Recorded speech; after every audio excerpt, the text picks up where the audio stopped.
Some users see an error message when they try to install virtual machines in VMware Workstation. And if this is also happening to you, watch this video tutorial to know more. Firstly, configure VMware to open as an admin.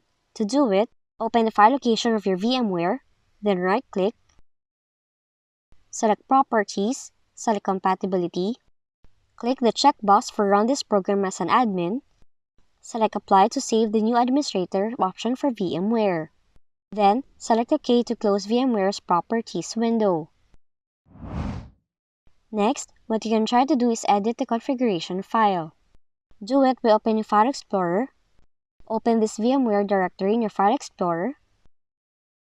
Right-click the configuration file, then select Open With, choose Notepad, then input the following at the bottom of the configuration file, then click File, and then choose the Save option. Lastly, expand a virtual machine's memory allocation.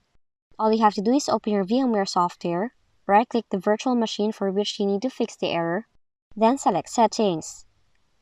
Now you can increase the virtual machine's memory allocation with the bar slider. But you have to take note that the amount should always be higher than your PC's available RAM. Once done, you have to click OK to apply. And those are the following fixes if this error code is showing up on your Windows computer. If you found this video helpful, kindly like and subscribe. You may also click and turn on the notification bell so you can be notified from whenever we release new videos.